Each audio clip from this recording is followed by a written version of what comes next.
Assalamualaikum warahmatullahi wabarakatuh. Perkenalkan, nama saya Sri Sumiati dengan NIM 2004797 dari Program Studi Sains Informasi Geografi kelas 4B.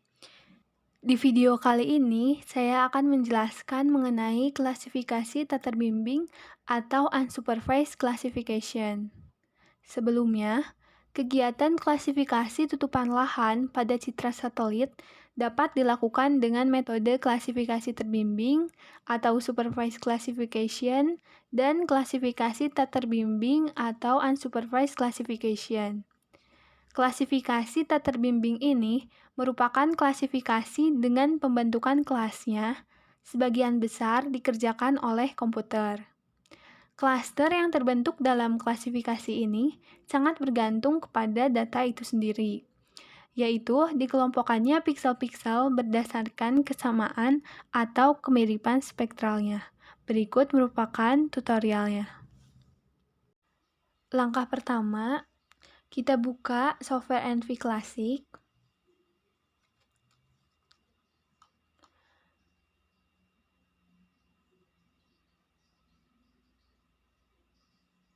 Lalu kita klik File, Open Image File. Di sini kita akan memasukkan data yang telah di layer stacking sebelumnya.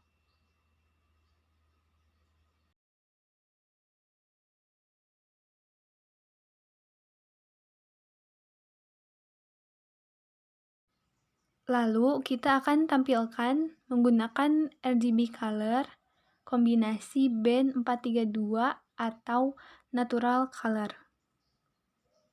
Kita klik load band.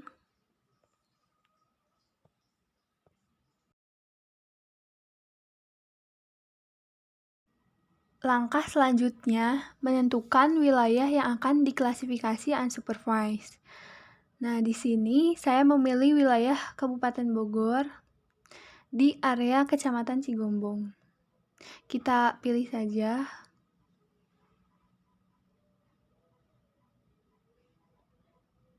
Lalu kita klik Basic Tools, pilih Stretch Data.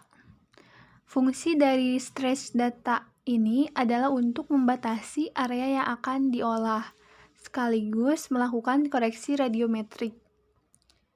Nah, di sini kita batasi dulu areanya dengan mengisi 2000 dikali 2000 piksel.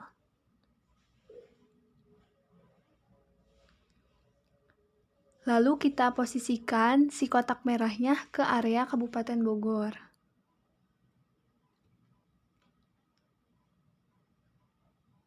Lalu kita klik OK. Setelah itu, kita lakukan data stretching untuk melakukan koreksi radiometrik. Kita input nilai minimalnya 0 dan nilai maksimalnya itu 65535. Karena Landsat 8 memiliki resolusi radiometri sebesar 16 bit. Kita tulis lagi di sini 65535. Lalu kita pilih data tipenya unsigned integer.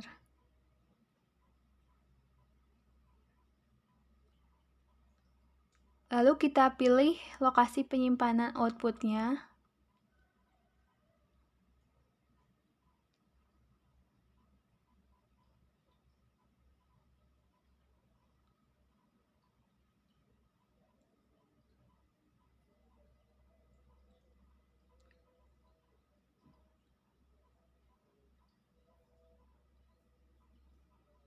Lalu kita klik OK. Hasil cropping serta proses radiometrik ini akan langsung muncul pada menu Available Bandlist. Nah, selanjutnya kita bisa menampilkan citra hasil cropping ini dengan RGB color 432. Tampilkan dengan membuat new display baru. Kita pilih new display agar kita dapat melihat perbedaannya. Pada display pertama, akan menampilkan citra kita yang masih utuh, sedangkan display yang kedua menampilkan citra hasil crop. Lalu kita aktifkan geography link, lalu klik OK. Terlihat citra yang kedua ini lebih gelap, karena proses radiometrik yang telah kita lakukan tadi. Kita coba ubah area atau wilayahnya sesuai yang kita inginkan, maka posisi pada citra yang kedua juga ikut berubah. Memang tampilan citra yang kedua ini memiliki tampilan yang lebih gelap karena proses radiometrik membuat citra menjadi memiliki tampilan yang normal. Tapi normalnya ini adalah normal versi citra satelit, bukan normal versi pandangan mata kita. Selanjutnya, kita harus mengecek terlebih dahulu untuk statistik dari citra yang telah di layer stacking.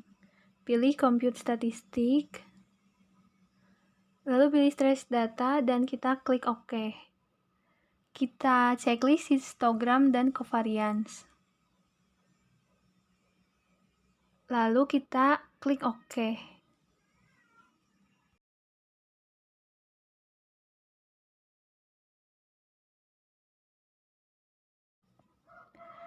Inilah hasil nilai statistik di mana seluruh band-nya sudah memiliki nilai minimum dan maksimum sebesar 0 sampai 65535. Nah, dari nilai hasil statistik ini, kita lihat basic statistik, covarian, dan korelasi.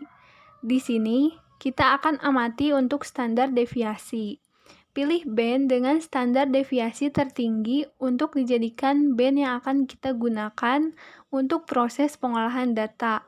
Jika tidak menggunakan standar deviasi, kita juga bisa menggunakan covarian maupun korelasi. Kita catat band mana saja yang memiliki standar deviasi paling tinggi.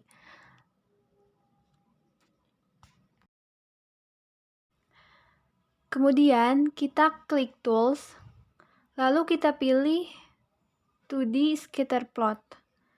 Kita pilih band yang memiliki standar deviasi tinggi, yakni pada band 10, dan kita klik juga band 11, lalu klik OK. Fungsi dari scatter plot ini adalah untuk mengamati kira-kira ada berapa objek yang bisa dibedakan dari citra ini.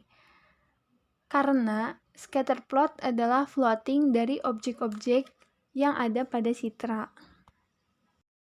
Saat kita mengubah-ubah lokasi citranya, pasti scatter plotnya juga akan berubah. Namun tidak masalah, usahakan mengambil scatter plotnya pada area yang memang paling lengkap atau paling kecil di antara yang lainnya. Selanjutnya, kita bisa membuat kelas-kelas dari scatter plot yang terlihat. Kelas yang dibuat adalah kelas elips-elips yang berbeda. Jadi, saat di scatter plot, kita bisa melihat bahwa ada kumpulan-kumpulan titik yang sesungguhnya itu akan membentuk suatu elips. Nah, di sini kita bisa tandai bahwa setiap kumpulan titik yang berbeda merupakan objek yang berbeda pula. Kita scatter plot, akan tampil warna merah, lalu klik class dan pilih new. Nah, tampil warna yang berbeda dari sebelumnya, menandakan objek yang berbeda pula.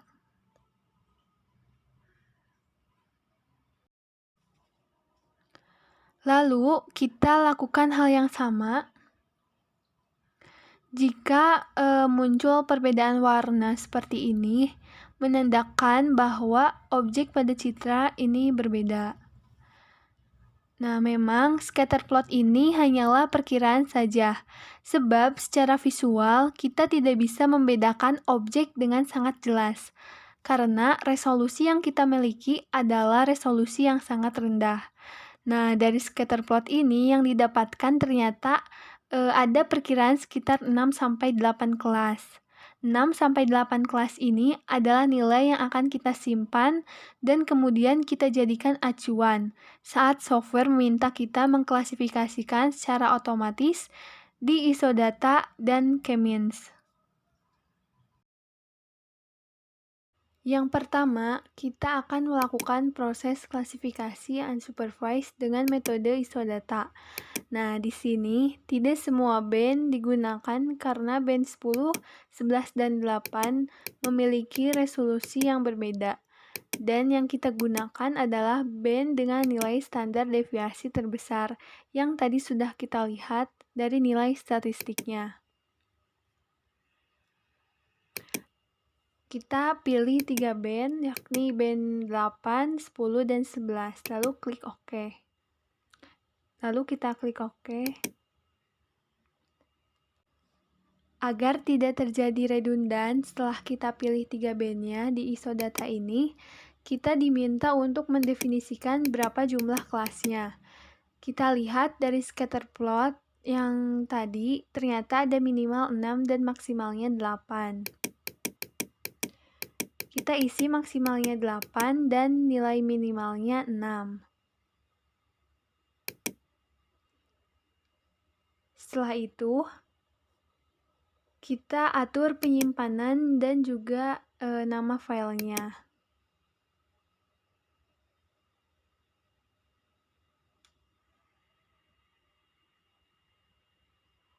Lalu kita klik OK.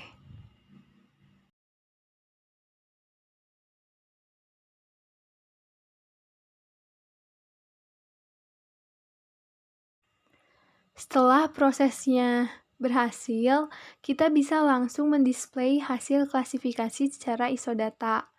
Displaykan dengan membuat new display, lalu kita load dan kita bisa lihat hasilnya. Nah, inilah hasil dari klasifikasi unsupervised dengan isodata.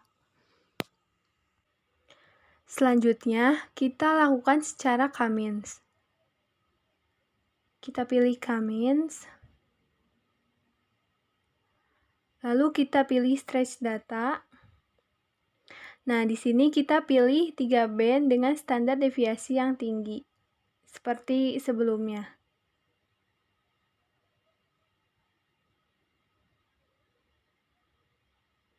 Klik OK.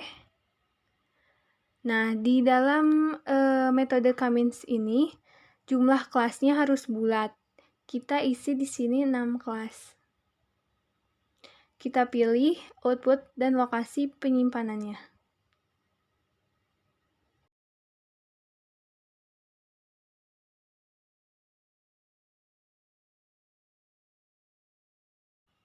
Lalu kita klik OK dan kita tunggu prosesnya. Dan hasilnya bisa kita load di new display.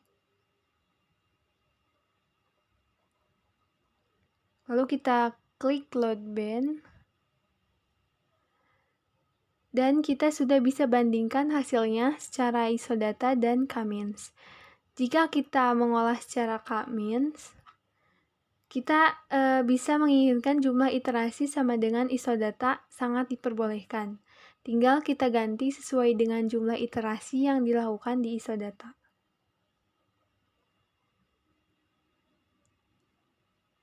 Kita aktifkan juga geografi linknya. Kita klik OK. Selanjutnya, kita bisa membandingkan antara hasil dari isodata dan K-means ini.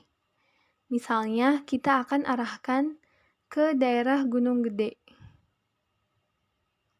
Nah, ini.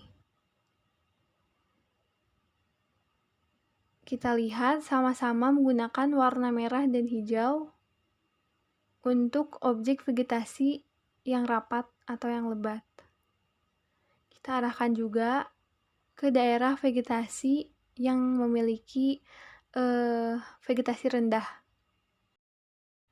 Kita bisa lihat tampilan warna isodata dan K-means ini berbeda untuk penggunaan atau pembacaan objek-objeknya. Sekian video yang dapat saya sampaikan mengenai tutorial unsupervised menggunakan isodata dan K-means.